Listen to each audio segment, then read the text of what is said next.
একটি নৌকা বিশাল একটি সাগরে ভেসে চলে। কখনো যাত্রীদের বা কখনো বিশাল বস্তুকে নিজের সাথে বহন করে নিয়ে চলে, এক স্থান থেকে অন্য স্থানে পৌঁছে দেয়। এই নৌকা কখনো সাগরে আটকে পড়ে বা কখনো ডুবে যেতেও পারে, কিন্তু এই নৌকা তখন ডুবে যায় না যখন এর আশেপাশে অধিক মাত্রায় জল থাকে। এটা তখন ডুবে যায় যখন ও নিজের আশেপাশের থাকা জলকে নিজের ভেতরে প্রবেশ করতে দেয়। যখন আস্তে আস্তে এই জল প্রবেশ করতে থাকে, নৌকা ভারী হতে থাকে আর আস্তে আস্তে ডুবে যায়। এটা আমাদের কাছে একটা শিক্ষা। হতেই পারে আমাদের এই সংসারে, আমাদের জীবনে আশেপাশে অনেক বেশি মাত্রায় নেতিবাচক শক্তি থাকবে, ঈর্ষা থাকবে, বিদ্বেষ, ঘৃণা বা ভয় থাকবে, কিন্তু মনের এই নৌকা শুধু তখনই ডুববে যখন আপনি এই নেতিবাচক শক্তিকে নিজের ভেতরে প্রবেশ করতে দেবেন। মনে রাখবেন, এই নেতিবাচক শক্তিকে কখনো নিজের মনে প্রবেশ করতে দেবেন না। প্রবেশ করলেও তাহলে যেন সে সেখানে কোনো স্থান না পায়। শুধু এই বিষয়টা খেয়াল রাখলে আপনার মনের এই নৌকা জীবনের এই সাগরে সব সময় ভেসে থাকবে, আর এই মন প্রসন্ন হয়ে বলবে, রাধা রাধা। আমরা আমাদের জীবনের লক্ষ্য প্রাপ্ত করার জন্য কি না করে থাকি। আমরা ভাবনা চিন্তা করে থাকি, কত জ্ঞান অর্জন করে থাকি, তারপরে আমরা পরিকল্পনা করি আর প্রচেষ্টা করি। এবার প্রথম চেষ্টাতেই সাফল্য লাভ করব সেটা নাও হতে পারে, বরং ইতিহাস সাক্ষী যে প্রথমবার প্রচেষ্টা করে সাফল্য লাভ করার সম্ভাবনা অত্যন্ত কম। আর যে কোনো সফল ব্যক্তিকে দেখুন, আপনি বুঝবেন সেই ব্যক্তি বারবার প্রচেষ্টা করে, চেষ্টা করা থামায় না, তবেই সেই ব্যক্তি একদিন সাফল্য লাভ করেন। সেই জন্য আপনিও প্রচেষ্টা করা কখনো বন্ধ করবেন না, করতেই থাকুন। যখন আপনি প্রথমবার প্রচেষ্টা করেন তখন আপনি একা থাকেন, কিন্তু যখন আপনি দ্বিতীয়বার প্রচেষ্টা করেন তখন আপনার সাথে কিছু বিগত প্রচেষ্টার অভিজ্ঞতা থাকে। চেষ্টা করতে থাকুন, সাফল্য আপনার কাছে আসতেই চলেছে। আসুন আমার সাথে ভালোবেসে বলুন, রাধা রাধা। আপনারা সবাই একটা গাছের পাতাকে দেখুন, যতক্ষণ পর্যন্ত গাছের সাথে মানে গাছের ডালের সাথে জুড়ে থাকে সে সবুজ থাকে, বাতাসের সাথে সে নড়তে থাকে। যতক্ষণ পর্যন্ত ও সূর্য থেকে পাওয়া রশ্মির শক্তি গাছে পৌঁছে দেয় ততক্ষণ ও ডালের সাথে যুক্ত থাকে, কিন্তু যখন সেই পাতা শুকিয়ে যায় তখন তার কোনো গুরুত্ব থাকে না। সেই পাতা গাছের ডালে এবং বৃক্ষের কাছে বোঝা হয়ে থেকে যায়, এবং এমন এক সময় আসে যখন সেই ডালটি শুকনো সেই পাতাকে পরিত্যাগ করে। এটাই আমরা এই প্রকৃতিতে দেখি এবং এটাই হলো সত্য। আর এটাই আমাদের জীবনে খুব বড় একটা শিক্ষা। যদি আপনিও নিজের জীবনে নিজের আপনজনদের কাছে বোঝা স্বরূপ হয়ে দাঁড়ান, তাহলে তারা আপনাকে যতই ভালোবাসুক না কেন, ওনারা যদি নাও চান তাহলেও এমন এক দিন আসবে যখন আপনার আপনজন আপনাকে পরিত্যাগ করবে। সেই জন্য সবসময় আত্মনির্ভর হয়ে ওঠার চেষ্টা করুন, নিরন্তর পরিশ্রম করতে থাকুন, কারোর ওপর বোঝা হয়ে থাকবেন না, বরং তার সাথে মিলে দায়িত্ব পালন করুন। এমনটা করবেন তাহলে আপনার সম্মানও বজায় থাকবে এবং সম্পর্কের মধ্যে আপনার মূল্যও বজায় থাকবে। আসুন আর আমার সাথে ভালোবেসে বলুন, রাধা রাধা। আমাদের মধ্যে এমন অনেক মানুষ আছেন যারা বই পড়তে পছন্দ করেন, অনেক মানুষ আছেন যারা ভিন্ন ভিন্ন রকমের কাহিনী পড়েন। এবার পড়তে পড়তে মাঝে এমন একটা অধ্যায় অবশ্যই আসে যা আমাদের হৃদয় স্পর্শ করে যায়। আমরা হৃদয় যন্ত্রণা অনুভব করি, তাও আমরা সেই কাহিনী শেষ পর্যন্ত পড়ি, এবং তখন আমরা বুঝতে পারি যে সেই যন্ত্রণাময় অধ্যায়টি কেন এসেছিল, তার থেকে আমরা কি শিক্ষা পেলাম, এবং আমরা অবশেষে লক্ষ্যেও পৌঁছলাম। কিন্তু যদি সেই যন্ত্রণাদায়ক অধ্যায়টিতে আপনি থেমে যান, আপনি যদি এটা ভাবেন যে আমি আর পড়তে পারবো না, তাহলে আপনি জানতেও পারবেন না যে পরবর্তীতে কি হতে চলেছে। এই মন দুঃখে ভরে উঠবে। মনে প্রশ্ন আসতেই থাকে যার উত্তর আমরা পাই না, নিজেদের লক্ষ্য বুঝতেই পারি না। এইভাবেই আমাদের জীবনেও যদি এমন কিছু হয় যা অত্যন্ত দুঃখজনক, যদি এমন কোনো কঠিন অধ্যায় আপনার জীবনে আসে, থামবেন না। তা হলো আপনার জীবনের কাহিনীর একটি যন্ত্রণাদায়ক দুঃখজনক অধ্যায় মাত্র। শেষ পর্যন্ত এই কাহিনীতে টিকে থাকুন, কর্ম করতে থাকুন। আপনি বুঝতে পেরে যাবেন যে এই কঠিন পরিস্থিতি আপনার জীবনে কেন এসেছিল। আপনি শিক্ষাও লাভ করবেন এবং লক্ষ্যও লাভ করবেন। আসুন আমার সাথে ভালোবেসে বলুন, রাধা রাধা। মুক্তোর এই মালা দেখতে কত সুন্দর হয়, তাই না? যিনি ধারণ করেন তাকেও এটা শীতলতা প্রদান করে, আর যে ব্যক্তি দেখে তার চোখও এই দৃশ্য দেখে শান্তি উপলব্ধি করে। কিন্তু ভাবুন, যদি এমন কিছু হয় যে সুতো দ্বারা এই মুক্তোর মালা তৈরি হয়েছে সেটা কেউ ছিঁড়ে দেয়, তাহলে এই মুক্তোর মালা ছিঁড়ে যাবে আর সমস্ত মুক্তো মাটিতে পড়ে যাবে, ছড়িয়ে পড়বে। তখন কি আমরা এটা ভাববো যে এটা তো মাটিতে পড়ে থাকা বস্তু, এটা আমি তুলব না? ভাববো না, তাই না? আমরা নিচু হয়ে একটা মুক্তো কুড়িয়ে নিই এবং আবার এদের সুতোর মধ্যে প্রবেশ করাই। কেন? কারণ এই মুক্তো হলো বহুমূল্য। এতে কোনো সন্দেহ নেই যে এই মুক্তো হলো বহুমূল্য। কিন্তু এর থেকেও অনেক বেশি বহুমূল্য হলো আমাদের জীবনে আমাদের সম্পর্ক, আমাদের বন্ধু বান্ধব। এই সম্পর্কেও কখনো কখনো বিবাদ হয়, মনোমালিন্য হয়, এগুলোও ছড়িয়ে যায়। আর সেই সময় এই মুক্তোর মতোই নত হয়ে আমাদের এই সম্পর্কগুলিকে হাতে তুলতে হবে, এদের জুড়তে হবে, এদের আগলে রাখতে হবে, কারণ এদের থেকে বহুমূল্য আর কিছুই নেই। আর যদি এই কাজটা আপনি শিখে নিতে পারেন, তাহলে আপনার জীবনের এই সম্পর্ক, এই বন্ধুত্ব সবসময় আপনাকে বল প্রদান করবে, আনন্দ প্রদান করবে। আর এই মন সুপ্রসন্ন হয়ে বলবে, রাধা রাধা। সুখ এবং দুঃখ এই দুই হলো আমাদের জীবনের অবশ্যম্ভাবী এবং গুরুত্বপূর্ণ অঙ্গ। আমাদের সকলের জীবনে কখনো সুখও আসে, আবার কখনো দুঃখও আসে। আমরা সবসময় ভাবি আমরা কিভাবে সুখ লাভ করব, কিভাবে আমরা দুঃখ থেকে দূরে থাকতে পারি। আর এই জীবনে যা কিছুই ঘটুক না কেন, সে সব কিছু আমরা সুখ এবং দুঃখের মাপদণ্ডে মেপে থাকি। এবার এখানে একটা ছোট্ট বিষয় আছে, এটা ভেবে দেখতে হবে যে কে আসলে সুখী ব্যক্তি। সুখী ব্যক্তি হলেন তিনি যিনি নিজের জীবনে নিজের কর্মের বিশ্লেষণ করে থাকেন, সেই বুঝে পদক্ষেপ নেন। উনি কি করতে চলেছেন সেটা উনি জানেন, আর যদি ওনার কোনো দোষ থাকে বা ভুল থাকে তাহলে সেগুলো শুধরে নিয়ে এগিয়ে চলেন। সেই জন্য উনি সুখী হন। অন্যদিকে যে ব্যক্তি দুঃখী, তিনি কি করেন? তিনি নিজের উপর নয়, অন্যের উপর নিজের নজর রাখেন যে তিনি কি করছেন, কিভাবে কর্ম করছেন। ওনারা অন্যের নিন্দা করেন, অন্যের সাফল্য দেখে ঈর্ষা করেন, ক্রুদ্ধ হয়ে যান, ওনাদের বাধা দিতে চেষ্টা করেন। সেই জন্যই তো ওনারা দুঃখী হন। এই সংসারে এমন অনেক ব্যক্তি আছেন যারা এই কারণে দুঃখী নন যে তাদের জীবনে দুঃখ আছে। তারা এই কারণে দুঃখ পান কারণ অন্যের জীবন অনেক বেশি সুখের। দেখুন, শেষ পর্যন্ত আপনাকে নিজের কর্মের প্রতি মনোসংযোগ করতেই হবে, অন্যের প্রতি নয়। কারণ আপনার জীবনে আপনার কর্ম হলো এমন একটা জিনিস যা আপনার নিয়ন্ত্রণে আছে। নিরন্তর চেষ্টা করতে থাকুন, নিজের কর্মকে বুঝতে শিখুন, শুধরে নিন, নিজেকে শ্রেষ্ঠ করে তুলুন। তখন সাফল্য নিজে থেকে আপনার কাছে আসবে, আর এই মন প্রসন্ন হয়ে বলবে, রাধা রাধা। এই সংসারে এমন কোন আবেগ আছে যা সবসময় কটু বলে মনে হয়, কিন্তু সবার শেষে এটি সব থেকে বেশি মধুর উপলব্ধি প্রদান করে, সব থেকে বেশি মধুর অনুভূতি প্রদান করে। উত্তর পেলেন? পেলেন না? আপনাকে একটা উদাহরণ দিই। যখন মাতা সীতাকে অপহরণ করা হয়েছিল, তখন শ্রীরাম অপেক্ষা করেছিলেন 4 মাস পর্যন্ত।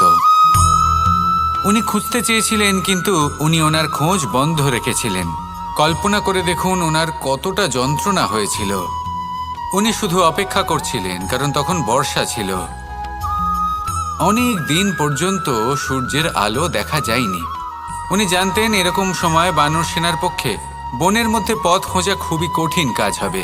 সাগর পার করা অত্যন্ত কঠিন হয়ে দাঁড়াবে। তারা হয়তো বনের মধ্যে পথ হারিয়ে ফেলবে। উনি অপেক্ষা করলেন, আর এই অপেক্ষার ফল হিসেবে উনি কি লাভ করলেন? সাগরে সেতু নির্মাণ করলেন এবং মাতা সীতাকে সসম্মানে আবার ফিরিয়ে আনলেন। যদি শ্রীরাম অপেক্ষা না করতেন, তাহলে হয়তো এই সব কিছু কখনোই সম্ভব হতো না। এটাই হলো শক্তি ধৈর্যের। এটাই হলো আমাদের কাছে শিক্ষা। এই ধৈর্যই প্রত্যেকবার আমাদের অত্যন্ত কঠিন বলে মনে হয়। ধৈর্য ধরা অত্যন্ত কঠিন, কিন্তু অবশেষে এটাই সব থেকে শ্রেষ্ঠ ফল দান করে, সব থেকে মধুর উপলব্ধি, সব থেকে মধুর অনুভূতি প্রদান করে। তাই ধৈর্য ধরে থাকুন, সব কিছু শুভ হবে। আর তখন এই মন প্রফুল্ল হয়ে বলবে, রাধা রাধা। এই সংসারে সব থেকে ভয়ানক এবং গভীর অন্ধকার কোনটা? সেটা যখন মেঘ সূর্যকে ঢেকে দেয় এবং সংসার অন্ধকারাচ্ছন্ন হয়ে ওঠে, নাকি তখন যখন সূর্যাস্তের সময় ঘনিয়ে আসে, সূর্য ঢলে যায় এবং এই সংসারে অন্ধকার ছেয়ে যায়, নাকি সেই অমাবস্যার রাত্রি যখন চতুর্দিকে ঘন অন্ধকার থাকে এবং চন্দ্রমার প্রকাশ কোথাও থাকে না? না, এই সংসারে সব থেকে বেশি ভয়ানক অন্ধকার হলো মানসিকতার অন্ধকার। মানসিকতা খুব গভীর একটা বিষয়। এই মানসিকতাই সত্যের রূপ ধারণ করে এবং আমাদের এই মানসিকতা এবং বিবেকে একটা সূর্য থাকে। যদি আমরা এটা জীবন থেকে বের করে ফেলি, তাহলে নিরাশা, হতাশা, অসফলতা এর এমন এক ঘন অন্ধকারে আমরা ফেসে যাব যে তার থেকে বাইরে বের হওয়া প্রায় অসম্ভব ব্যাপার হয়ে দাঁড়াবে। বড়ই কঠিন হয় সেই সময়। সেই জন্য ইতিবাচক মনোভাব থাকা খুব প্রয়োজনীয়। এটা ভাববেন না যে এটা আমার সাথে কেন হলো, এই সমস্যা কেন এলো, ওই ব্যক্তি আমার সাথে এটা কেন করলেন। এটা ভাবুন যে আমি জীবনে যে পরিস্থিতিতে দাঁড়িয়ে আছি, তার থেকে আমি ঠিক কিভাবে বাইরে বেরোতে পারবো। যতই ঘন অন্ধকার থাকুক না কেন, খুব ছোট একটা প্রদীপের প্রকাশ আমাদের পথপ্রদর্শক হয়ে দাঁড়াতে পারে। আর আমাদের জীবনে এই ছোট্ট একটা প্রকাশ হলো আশা। এই আশার একটি কিরণ আমাদের অত্যন্ত গাঢ় অন্ধকারেও পথ দেখাতে পারে। তাই এই আশাকে সবসময় মনে প্রজ্বলিত করে রাখুন। গাঢ় থেকে গাঢ় অন্ধকারের সাথে, কঠিন থেকে কঠিনতর সমস্যার সাথে লড়াই করুন, সামনে এগিয়ে চলুন, আর আমার সাথে ভালোবেসে বলুন, রাধা রাধা। এই সংসারে যখনই কোনো সমস্যা আসে, তখন আমরা আমাদের সব থেকে বড় সম্বলের কাছে আশ্রয় খুঁজি, তা হলো আমাদের বিশ্বাস। এবার প্রশ্ন হলো এটাই যে এই বিশ্বাস কার ওপর করা যেতে পারে? পরিবারের ওপর, বন্ধুর ওপর, নাকি তাদের ওপর বিশ্বাস করা উচিত যাদেরকে আমরা কখনো সঙ্গ দিয়েছি? দেখুন, এই সংসারে বিপদের সম্মুখীন হলে কে আপনাকে সাহায্য করবে সেটা নির্বাচন করা আপনার হাতে নেই। সেটা সেই সকল ব্যক্তির উপর নির্ভরশীল যে তারা আপনাকে সাহায্য করবে নাকি করবে না। অর্থাৎ যখনই কোনো বিপদ আসে, সর্বপ্রথম তার সম্মুখীন আমাদের নিজেকেই হতে হয়, আর তার জন্য প্রস্তুত থাকা প্রয়োজনীয়। সেই শক্তি, সেই সাহস অর্জন করা প্রয়োজনীয়। দেখুন, যখনই অন্ধকার আসে, তখন সবার আগে কে আপনাকে ত্যাগ করে চলে যায়? আপনার নিজেরই ছায়া। এই অন্ধকারের সম্মুখীন হতে হয় অন্তরের প্রদীপের দ্বারা, অন্তরের আত্মা দ্বারা। তবেই আপনি অন্ধকারের ওপর জয়লাভ করতে পারবেন। সেই জন্য যে বিপদই আসুক না কেন, নিজেকে তার জন্য প্রস্তুত রাখা উচিত। সেই সাহস নিয়ে আসুন। এমন কোনো বিপদ নেই যে আপনাকে ভেঙে দিতে পারে। আসুন আমার সাথে ভালোবেসে বলুন, রাধা রাধা। আমাদের সকলের জীবনেই দুই ধরনের ব্যক্তি থাকেন, বন্ধু এবং শত্রু। তারা হলেন আমাদের প্রিয় বন্ধু, যারা আমাদের জীবনে সবসময় আমাদের পাশে থাকেন। কখনো কখনো আমরা তাদের জন্য কিছুই করি না, তাও তারা আমাদের আনন্দ প্রদান করেন, ভালোবাসা প্রদান করেন। আর অন্যদিকে থাকে আমাদের শত্রু। দেখতে গেলে যখন আমরা জন্ম নিই তখন কিন্তু আমাদের কোনো বন্ধু থাকে না, আমাদের কোনো শত্রুও থাকে না। কিন্তু যত ধীরে ধীরে আমরা জীবনে এগোতে থাকি, আমাদের বয়স বাড়তে থাকে, তখন আমাদের বন্ধু আর শত্রু এই দুইয়ের সংখ্যা বাড়তে থাকে। আর সেই সব কিছু নির্ভর করছে আমাদের কথার ওপর এবং আমাদের ব্যবহারের ওপর। এবারে আপনি যদি কোনো ব্যক্তিকে স্বাগত জানান উদার চিত্তে, ভালোবেসে, তাহলে সেই ব্যক্তি আপনার বন্ধু হবেই হবে। কিন্তু যদি আপনি নিজে হাতে কাউকে সামনে অগ্রসর হতে বাধা দেন, বিনা কারণে তার সাথে খারাপ ব্যবহার করেন, তাহলে তার মনে শত্রুতার বোধ অবশ্যই জেগে উঠবে। আর রইল বিষয় কথার, যদি আপনার কথা মধুর হয় তাহলে সবাইকে আপনি আপন করে নিতে পারবেন। এই কথাই যদি কটু হয় তাহলে আপনার আপনজনেরাও দূরে চলে যেতে পারে। তাই নিজের কথার ওপর সংযম রাখুন এবং নিজের আচরণ উদার করে তুলুন। জীবনে সুখই সুখ থাকবে। আসুন আমার সাথে ভালোবেসে বলুন, রাধা রাধা। একদিকে হলো আঙুর আর অন্যদিকে কিশমিশ। দেখতে গেলে এই দুটোই সবারই খুব প্রিয়, শিশু হোক, যুবক হোক বা কোনো বৃদ্ধ ব্যক্তিই হোক না কেন। আর দেখতে গেলে এই কিশমিশ, এটা আঙুর থেকেই আসে, তারই অন্য একটি রূপ।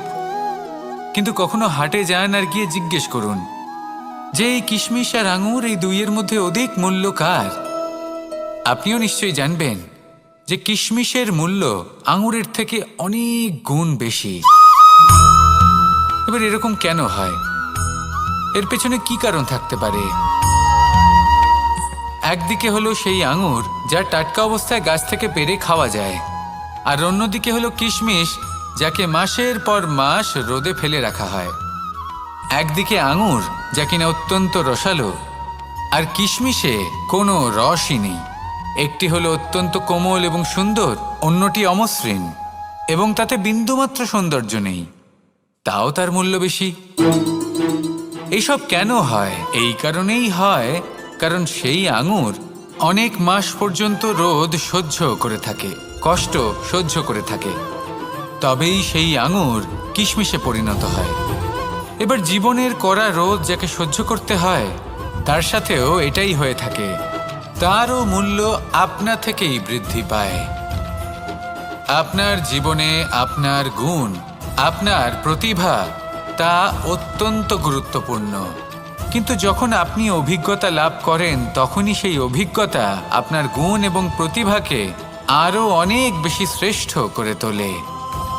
তাই জীবনের কঠোর রোদের মধ্যেও দাঁড়িয়ে থাকাটা শিখে নিন, সাহসের সাথে কঠিন পরিস্থিতির সম্মুখীন হওয়াটা শিখে নিন। ঠিক এইভাবেই অভিজ্ঞতা লাভ করতে হয়, আর এই অভিজ্ঞতা আপনার মূল্য বৃদ্ধি করতেই থাকবে, করতেই থাকবে।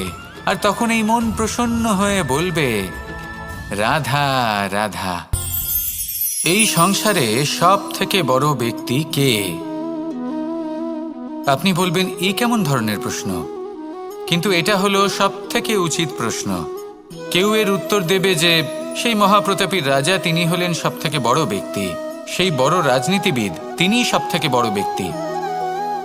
আমি আপনাকে জানাই যে সংসারের সব থেকে বড় ব্যক্তি হলেন তিনি, যার সাথে দেখা করলে আপনি নিজেকে ছোট মনে করবেন না।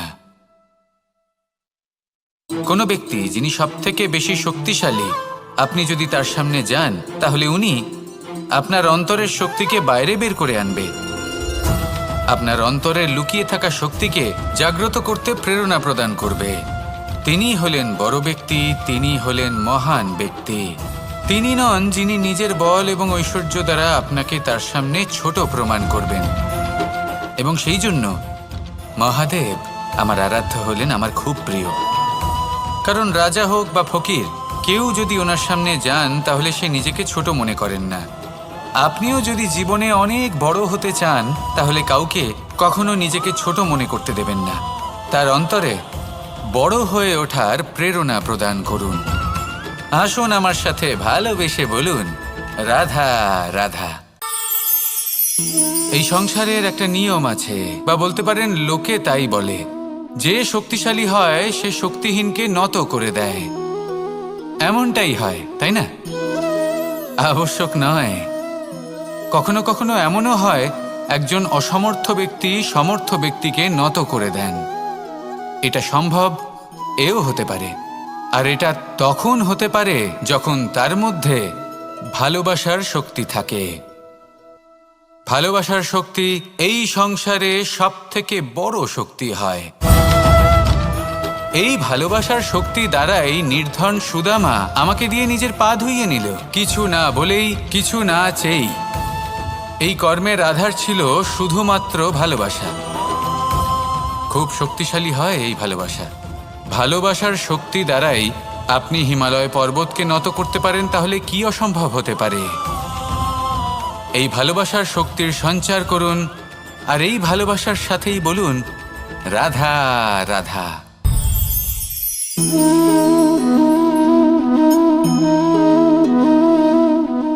জল এই সংসারের সমস্ত প্রধান তত্ত্বের মধ্যে একটি। এই জল যে কোনো জ্বালা দূর করে, আগুনকে নিভিয়ে দেওয়ার ক্ষমতা রাখে, অবিরল অবিচলভাবে প্রবাহিত হতে পারে, একে কেউ বাধা দিতে পারে না। এর পথে বাধা সৃষ্টি করলে নিজের পথ নিজেই খুঁজে নেবে, বা সে নিজেই নিজের পথ বানিয়ে নেবে, কিন্তু কখনো থামবে না। এই জল হলো মহান, আর এর একটা মহান গুণ আছে, এর নিজস্ব কোনো রং নেই।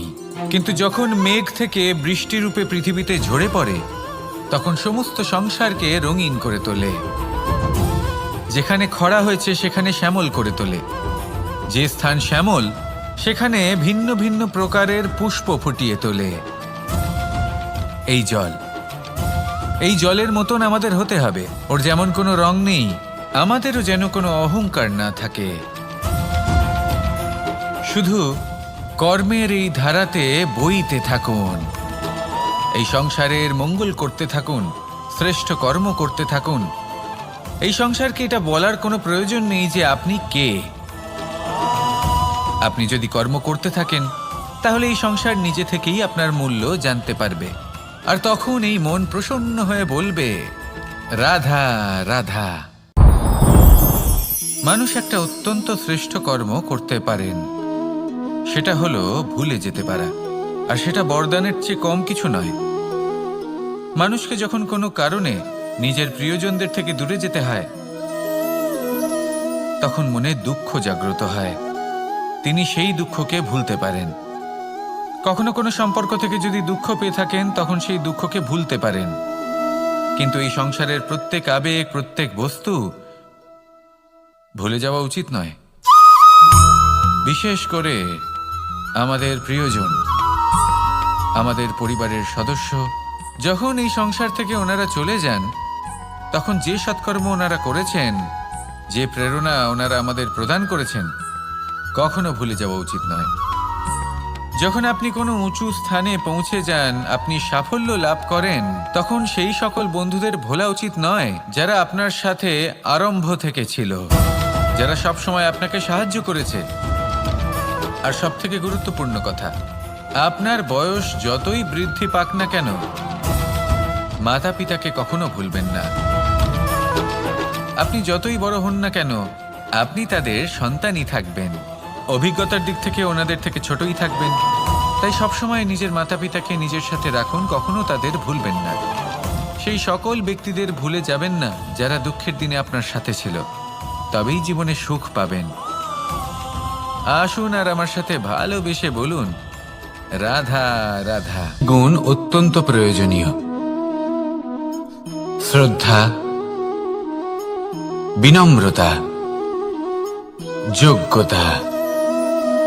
যদি জ্ঞান লাভ করতে চান তাহলে শ্রদ্ধার প্রয়োজন, যদি মান লাভ করতে চান তাহলে স্বভাবে বিনম্র হওয়া প্রয়োজন, আর যদি মনোবাঞ্ছিত স্থান লাভ করতে চান তাহলে যোগ্যতার প্রয়োজন।